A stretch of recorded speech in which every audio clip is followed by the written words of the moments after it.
In this video, I'm going to take you along with me as I prepare food that I'm eating on my gut healing journey in this postpartum season. I am 4 months postpartum in the middle of an autoimmune flare. This is not the first time this has happened to me, so I know how to navigate this, but this time I'm not going to do it halfway. I'm really buckling down so that I can heal long term. So I've got some recipes for you, and yeah, we're just going to spend some time together talking and cooking gut healing meals. Little man is awake, so nursing baby while we chat here before I get started showing you what I'm eating.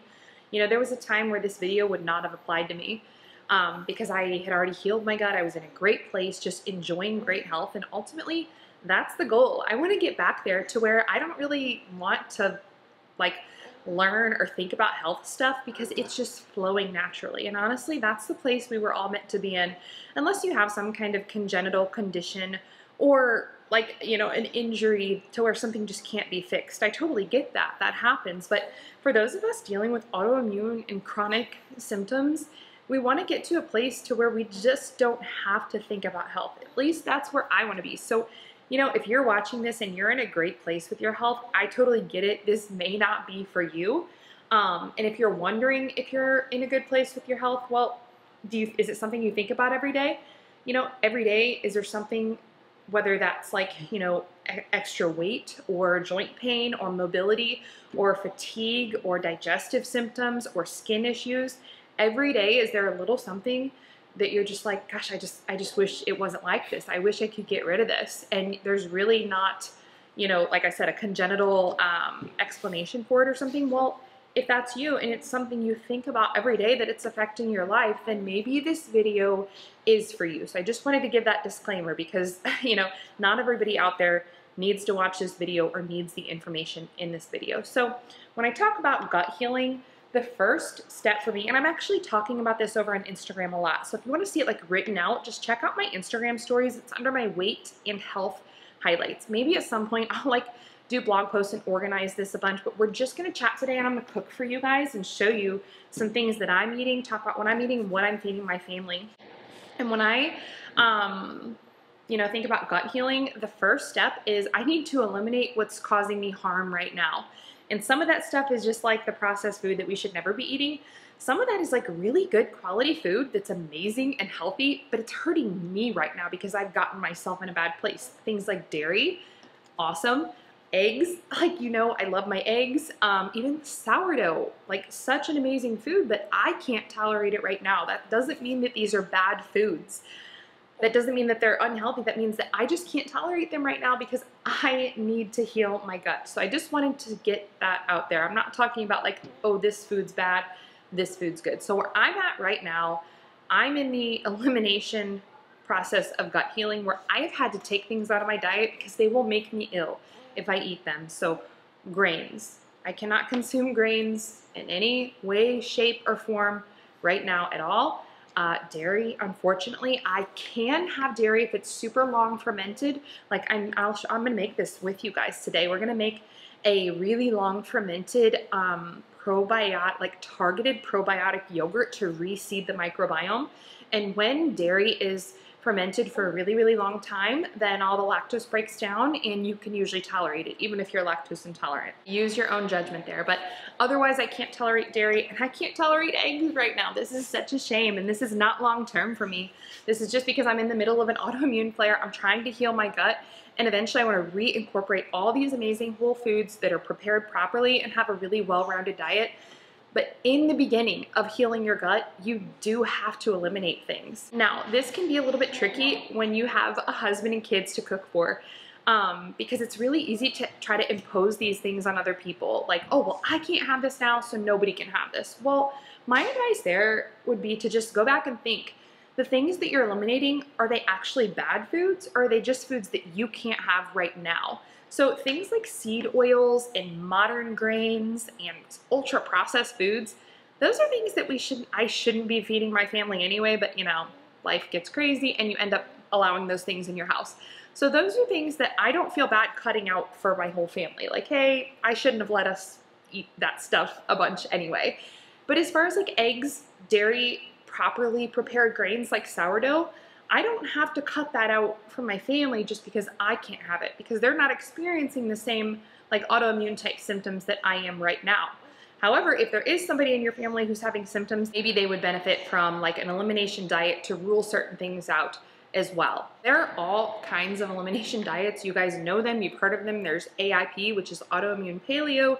There's keto, there's carnivore, you can be like a raw vegan. Like think of any diet to where basically you're not allowed to eat certain foods, and it promotes a certain way of eating that restricts food groups. Even if these are like whole food groups, it just restricts those groups. The most restrictive elimination diet would be carnivore, because you're just eating animal products with a really heavy focus on meat. So that's what an elimination diet is. It's where you're eliminating foods. Now, I think we could all agree that all of us should be on the like processed food elimination diet, where we're trying to really keep away from those foods as much as possible.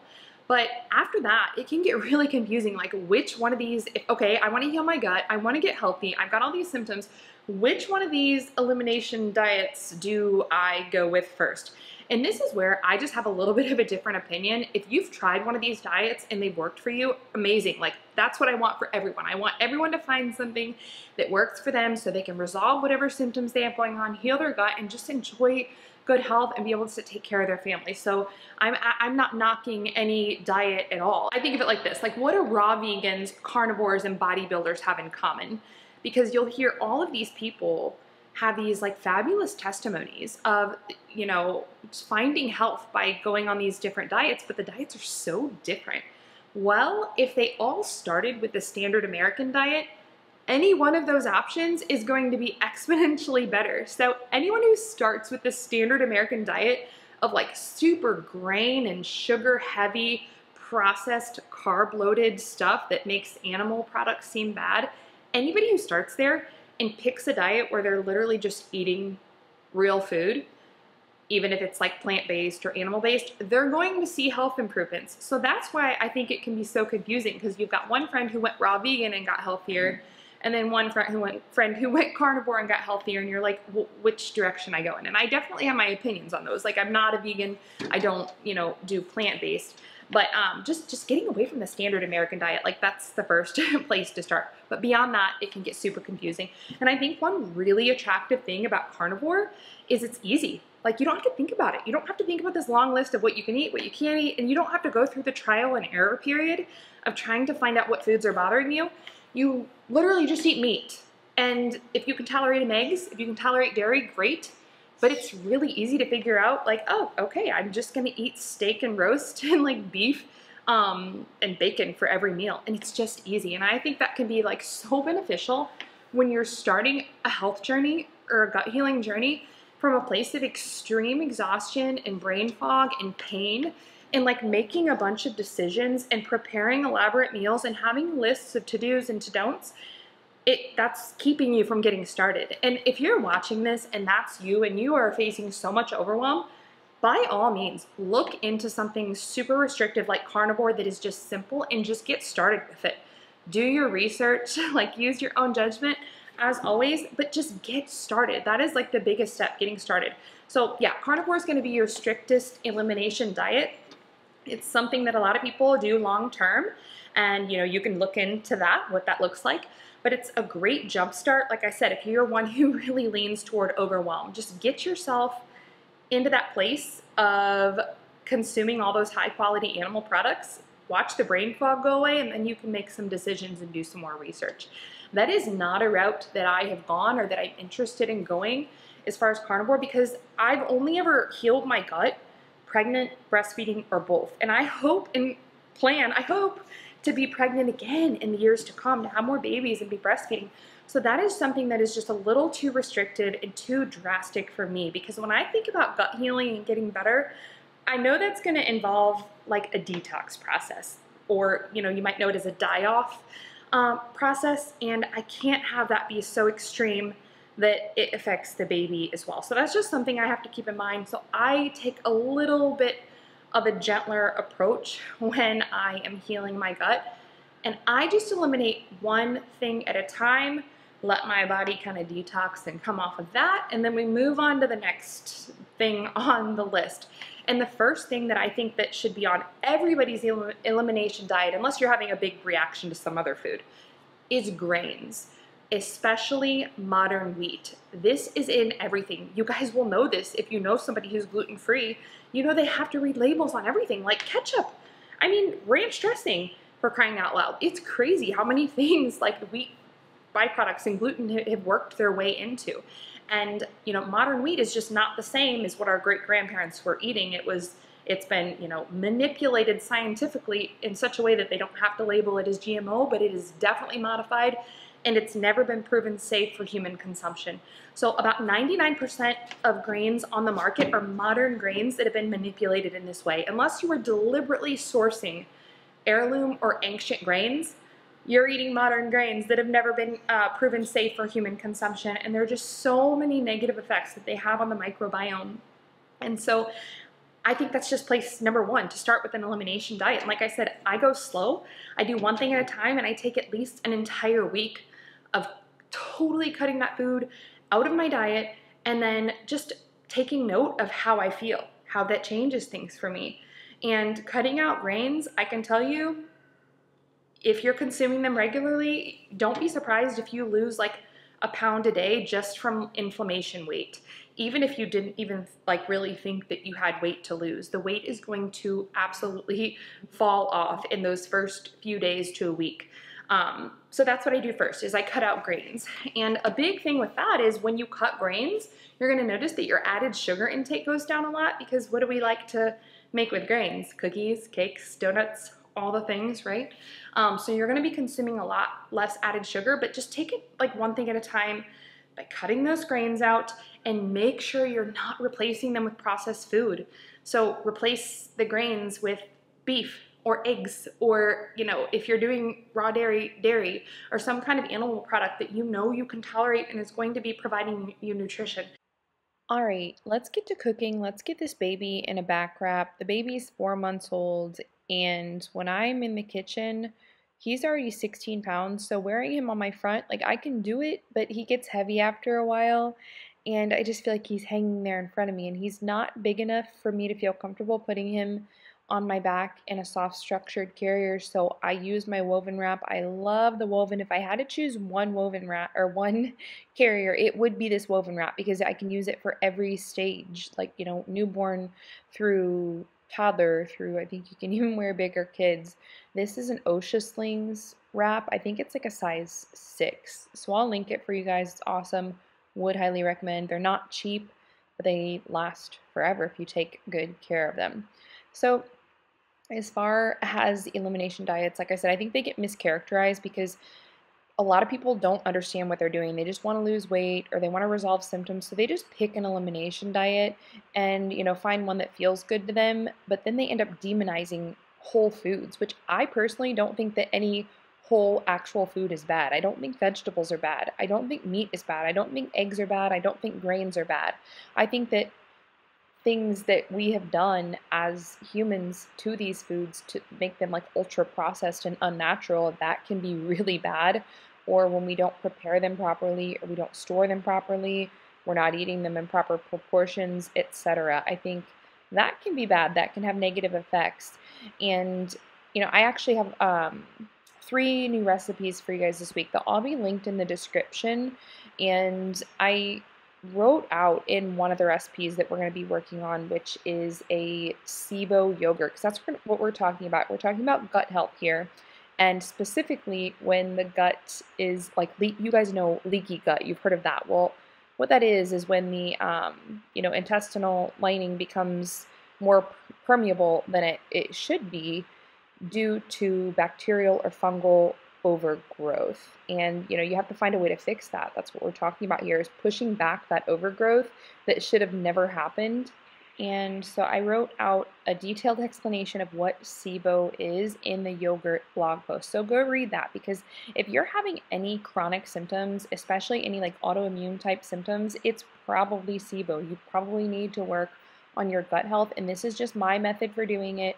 It's a method that is pregnancy and breastfeeding friendly. It's gentle. You're not going cold turkey or like going carnivore all at once, where you're going to have this massive die-off reaction. And that's what happens, right? When you start to push back bad bacteria, harmful bacteria, or fungal overgrowth, is it starts dying off, and we know that is detoxing. And detoxing can hit you really hard and feel like a really bad flu or something. And when you're pregnant or breastfeeding, you want to minimize that. That's why I start by just eliminating one thing at a time. And that also allows me to really take note of the symptoms that resolve with each food group that I eliminate and see what actually were my triggers. I might find out that something was not triggering me. So grains, that's going to be a heavy hitter because, like I said, modern grains, I mean, unless you're deliberately sourcing ancient or heirloom grains, you're eating modern grains, everything that has grains in it. And, you know, that's a huge problem. Another thing is that, especially with wheat, everything is pre-milled and sifted. So we're eating an incomplete product. And that's why, you know, grain, it's meant to be like a whole product. It should be freshly milled and consumed in a timely manner. When it's not, then it's going to try to bind to the missing minerals that it would have if it was freshly milled and if it wasn't separated and everything. So it's going to steal minerals from your body. So if you're like taking a quality magnesium and iron and you're supplementing like crazy with all the right things, but you're still deficient, you're probably consuming grains, like especially wheat, that was pre-milled. So essentially flour. If you're buying flour at the store that was pre-milled and you're deficient in minerals, well, there you go. You need to start milling your own flour. We'll talk about that a little bit more in the future. But right now, we are preparing a bunch of meat in my kitchen here because that is something that is easily tolerated when you are sick, when you're in the middle of an autoimmune flare, or when you have poor gut health. Slow roasting meat is going to be something that you need to do a lot of, whether you're just eating the meat itself or you're using it to make soups. And one of the recipes that we're going to make today is like my favorite gut healing soup that I came up with well over 10 years ago when I had my first postpartum autoimmune flare. By the way, I've got a smoothie here that I have been drinking one of these every day. This is a matcha clove kefir smoothie. It's got blueberries in it. That's where the blue comes from. And there's a reason for all those ingredients, the kefir, the matcha, the clove. I'll put it in the blog post. Anyway, you know, I think a really easy way to think about gut healing, or just healing in general, when you have chronic symptoms of any sorts, whether that is, and you know, we don't think about being overweight as like being chronically ill, but it is. That's a chronic symptom of something going wrong. Our body should naturally be at a very healthy weight. If we're carrying extra weight, then our body is just trying to tell us like, hey, something's wrong here. So if you're holding on to extra weight, that is a symptom that needs to be addressed. I know it's not fun, ladies. I've been overweight for the last 4 years. And, you know, I think as Christian women, we can get so weird talking about weight because we make it like this vanity thing, or I don't know, we just get weird about it. But just think of it as like one of your vital signs. You know, it can be deceiving because if you're really muscular or you're an athlete, then obviously you're going to weigh more. But we all know that, right? I think if we're being honest with ourselves, we can tell if our extra weight is extra body fat or visceral fat, like the fat around our organs that can be super dangerous, or if it's extra muscle. So, yeah, that's a chronic symptom. But, you know, anytime somebody's chronically ill, the last thing that they need to be doing is expending a ton of extra energy trying to digest and break down food. So think about like great grandmas. What would they feed somebody who is sick? They would feed them soup. Soup, bone broth, you know, warm, soothing teas, herbal teas, things like that. That's what great granny would feed somebody who was sick. And that is what we need to be eating when we are chronically sick as well. Things that don't take a ton of energy to break down and digest, but they're still super nutritious and healing. That's why, like I said, slow roasted bone-in meats that we can, you know, eat plain or eat in broth or make soup with. That is going to be like the bulk. That for me, that's the bulk of my diet when I am in this gut healing process. So I've got a whole chicken in the oven. And you know, when I'm making big cuts of meat, I just get some herbs out of the garden. I've got onions and garlic, throw those in there too, a little bit of water, and just slow roast them at like 250. Okay, the beef and the chicken is roasting. Let's make some SIBO yogurt. Don't mind these potatoes, these are for supper tonight, which I'll show you what we're having for supper, but right now I've got the chicken in the oven. The roast is gonna go in the oven after the chicken's done, and all that is just prep work. I'm preparing so I have food in advance. One thing that's really important with an elimination diet of any kind, or if you're trying to clean up your diet, you have to have food on hand. You can't just be spontaneous and wait until the last minute, because you might not have something prepared that you can eat or that you feel really good eating. That's especially true with meat. So you need to make sure that you have meat thawed out and just have it prepared, have it ready to go and on hand. And that takes, for me at least, that takes a lot of the stress out of this, especially when I'm feeding my family and they're eating a lot of like whole foods that I just can't tolerate right now. There might be a night where they want to have a meal that I can't eat. So I just have like my prepped food, whether it's roast or the soup that I'm gonna make for you guys or something. I have that in the fridge. I can go ahead and help make the meal that they wanna have, and everybody's happy. So right now, while the meat is in the oven, I'm gonna go ahead and whip up a batch of this yogurt that I've been talking about over on Instagram. This is from Dr. William Davis's book, Super Gut. Go get the book, run and get the book if you haven't gotten it. It's amazing. It's full of like practical resources. It's not just theory. This is how you can reset your gut health with actual tips. So I've been eating this yogurt for a few weeks now, loving it, seeing all the results that he said that one would see from eating the yogurt. So I could just use a culture from the yogurt that I had and take a couple tablespoons of it and start a new batch and ferment it. But I ate it all this morning because I knew I'd be doing this video and I wanted to make a batch from the very get-go for you guys and show you how easy this is. So the reason that we're going to make this yogurt as opposed to using a commercial yogurt is that we're doing purposeful fermentation to reintroduce keystone species of microbes that need to exist in the human body in order to keep our microbiome healthy, but that don't exist in almost any modern Americans due to antibiotics, vaccines, modified foods, glyphosate on foods. You guys know all the things. So we're reintroducing those into the microbiome for gut health. And you have to use like really specific strains of these microbes. So I'll link all of this stuff in the description for you with a recipe, but don't just like try to make some haphazard collection for your yogurt. You want like the specific microbes that I'm using now and that Dr. Davis lists in his book, Super Gut. So I'm going to start with just one capsule from, this is Lactobacillus gasseri. This is a Dr. Mercola offers this. I couldn't find it anywhere else. So all of this can be found on Amazon. Like I said, I'll link it. So I'm going to open up the capsule of gasseri. Then for the Lactobacillus reuteri, it's this BioGaia brand that has the specific 2 strains we want, and you actually need 10 of these capsules. They're tablets, 10 of these tablets, 3, 6, 9. What we're gonna do is we're gonna mix all these strains of probiotic in here, crush it all up, add some half and half, and ferment it so that we increase the numbers.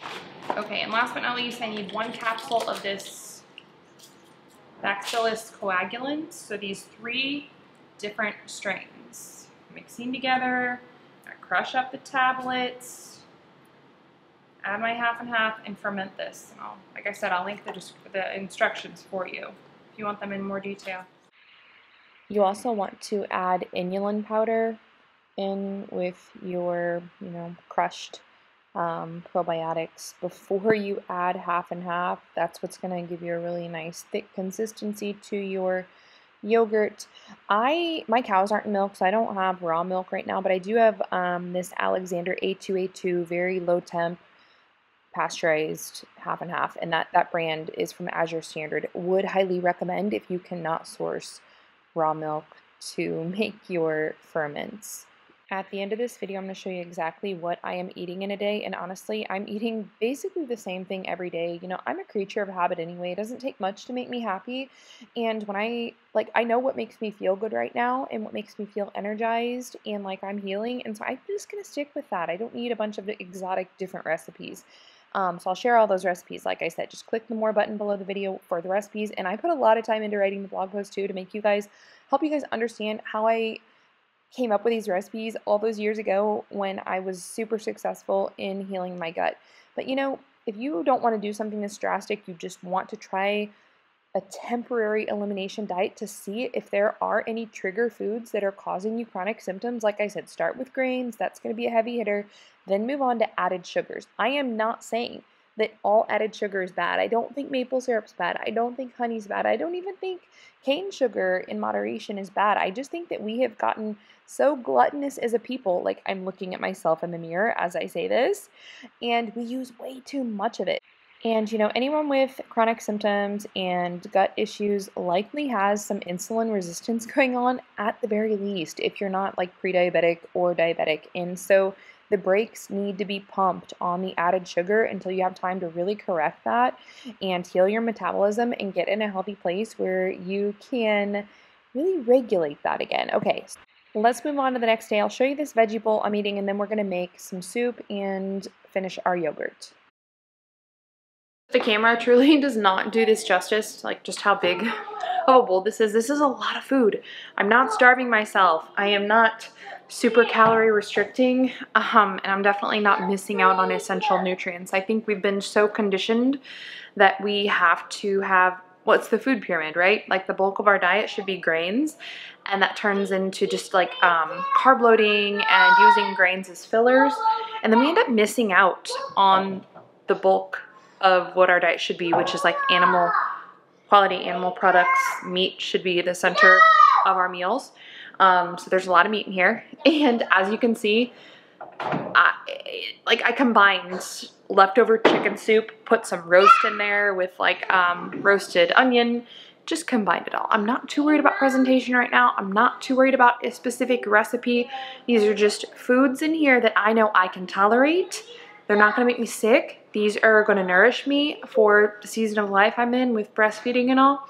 And they're going to help me heal. So that's what I eat. I'm not eating potatoes right now because starchy foods, that's something you really want to avoid when you're in the process of gut healing. You want to starve out the colonies and biofilms of bacteria and, other microbes that you don't want. You want to starve them out by removing added sugar, removing grains, removing high starchy foods from your diet. I'm not saying potatoes are bad. I'm saying when you're in the process of gut healing and you want to get serious about it, you need to just back away from the starchy foods for a time and starve out those bad colonies and biofilms, rebuild your microbiome, and then you can reintroduce your garden potatoes and all the delicious things that we all love, right?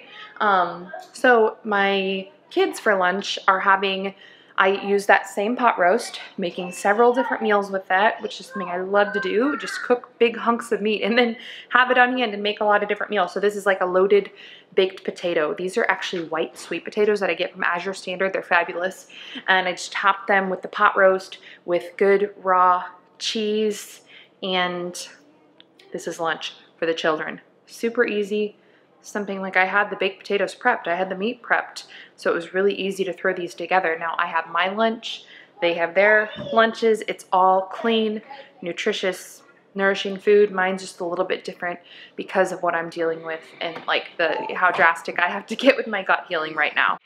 So if you cut out grains and added sugar from your diet, really take note of how your symptoms change and any improvements you see. Like I said, don't be surprised if you see weight loss. Also, don't be surprised if you do end up getting some severe detox or die-off symptoms and kind of feel a little bit sick. That does happen, so just be prepared to push through that. Now, if you make these changes and you notice that you're still having like chronic bloat or chronic fatigue or other chronic symptoms, I know this is not going to be pleasant, but you're going to want to move on to dairy next. We don't want to think about that. We love our dairy, don't we? But a sick gut sometimes just cannot handle dairy, even though we know dairy is a superfood when it's, especially in its raw form and when it's A2, it's such an amazing food, but it might need to be eliminated for a time. By the way, this is the whole chicken that I made the day before. So now I'm just getting all the meat off, and I'm going to make bone and carcass broth with the carcass, and then I just keep doing this. Like, I make a huge batch of soup every few days. I have it in the fridge, and whatever whole cut of meat I make, I take the carcass, the bones, and I make a big batch of broth for the next time. I'm not doing anything special for the broth. I'm not soaking the bones in vinegar or anything. That is something you can do. Like, you can soak bones and carcass in vinegar about 30 minutes before you make broth if you want to draw out more of the minerals.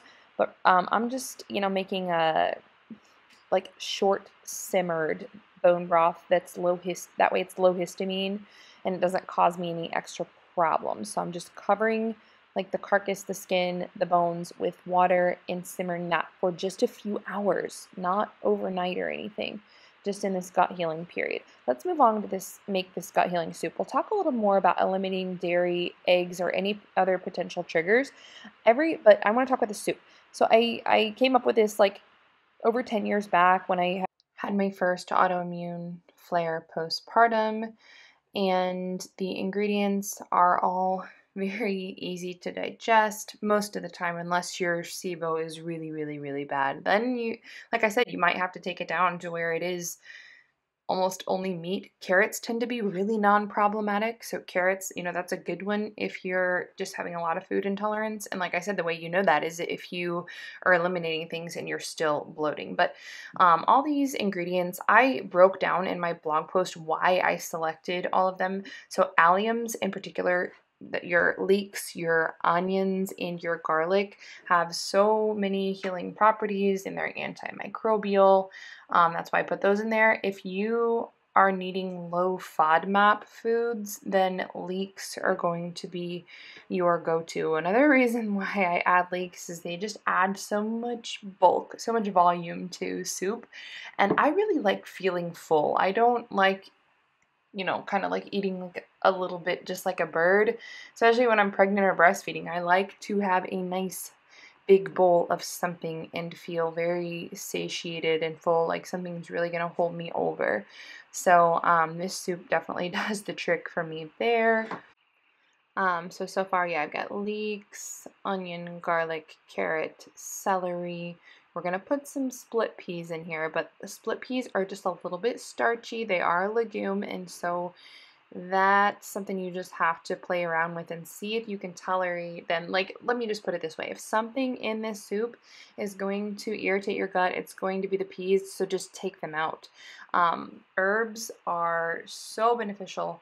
Once again, just many healing antimicrobial properties that you're going to want when you are healing your gut. Just use whatever you have on hand. If you have an herb garden, I really like the combination of oregano, thyme, and parsley. Those are some of my favorites. I also like, rosemary's another good one. I have sage in my garden. Lots of possibilities there. This is just a base recipe. You can modify this. Of course, we're going to include a good quality salt. I like Redmond real salt. I buy the big 25-pound bags. I always have good salt on hand. Salt is so important. So many trace minerals found in like a real non-iodized quality salt. And I say non-iodized not because we don't need iodine, just because the Morton salt is not what we want to be using. So I just added one of like the main ingredients to this soup, and that is turmeric.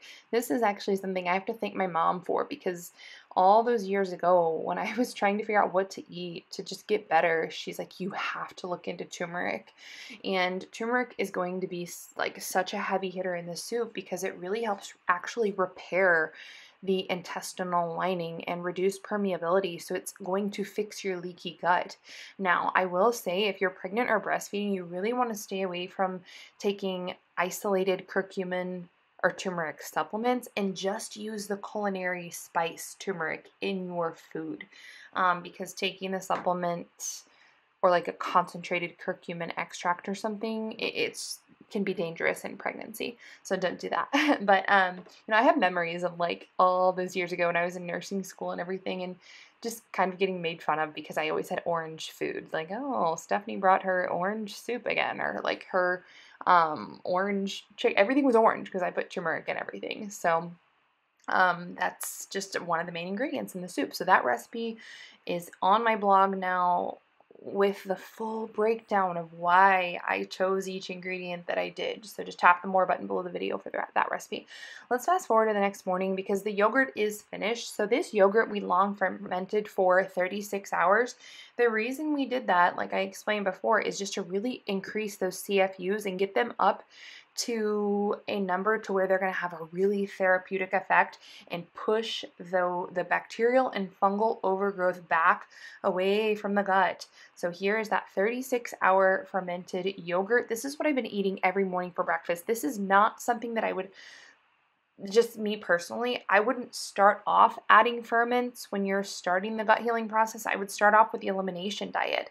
Like I said, if you're having chronic bloat after you've cut out grains and added sugar, look to dairy next. Just try it. Cut it out for a week or two, and if that chronic bloat goes away, know that that doesn't mean that you have to cut out dairy forever. It just means that you need to heal your gut with gentler foods before you reintroduce dairy. But even if you cut dairy, you can do, at least I can tolerate, and a lot of people can tolerate, long fermented yogurt and like kefir because it breaks down the lactose to negligible levels. You can also usually tolerate butter for the same reason. There's just like very, very tiny levels of lactose. So right now I'm drinking bulletproof coffee every morning, which is just a little bit of MCT oil and a little bit of good quality butter with black coffee.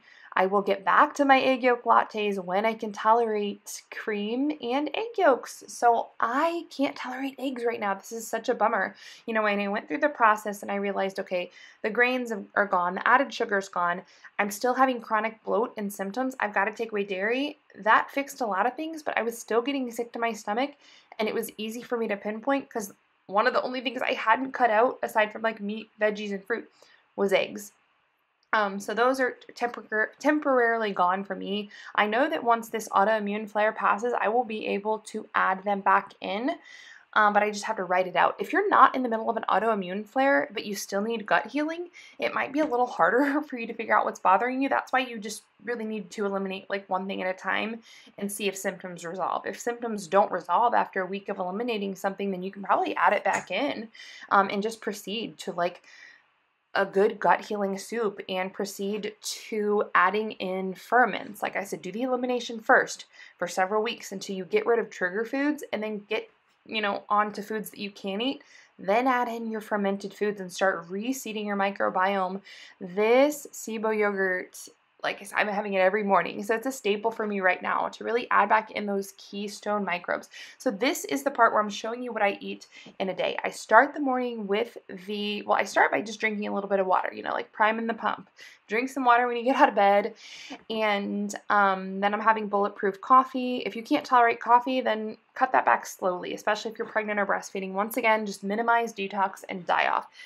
So this is the yogurt. I dress it up a little bit with fresh berries or a little bit of almond butter, some fresh nuts, chocolate chips. You can use whatever you want. But that's what I have for breakfast, and it is so satiating. You have to go read on my blog all of the things that these different microbial, you know, combinations do for your health. Moving on to lunch, I made the gut healing soup. I had that in the fridge, and actually this day I was making the kids eat this because I just didn't want to make a separate lunch. Usually they don't like when I put turmeric in things. I don't know. I don't think it tastes bad. I actually like it, but that's what we had for lunch. So that is what I'm having for lunch almost every day, is my gut healing soup. It's just something I have in the fridge. I have it on hand. I know it's gonna, you know, feel good to me, and that's what I have for lunch. So like an afternoon snack, I'm doing some variation of like a matcha clove something. Dr. Davis recommends the matcha clove combination for just assisting in repairing the mucosa and intestinal wall lining during your gut healing process. And so you can do matcha clove tea, you can do a matcha clove latte. What I showed you guys was like a matcha clove cultured cream that I was just experimenting. And I put a little almond butter and chocolate chips over, and that was my afternoon snack. And then for dinner, a lot of times I just end up having soup again, unless I make something for the family that I can eat, just like a pot roast or something really simple like that. And so you saw me grab like another little cup of the soup for dinner on this day because we had a baseball game to go to, and I just had it on hand. It was something easy, and that was it for the night. So that's what I eat in a day. I'm not counting calories. I'm not restricting calories. I'm not restricting fat or protein. I'm trying to, you know, like I'm keeping my carbs to a minimum, but that's easy to do because I'm not having grains and added sugar right now. So for everything that I mentioned in this video, just tap the more button, read the description, and I will link it all. If you have any questions, just drop a comment. Otherwise, I'll see you next week.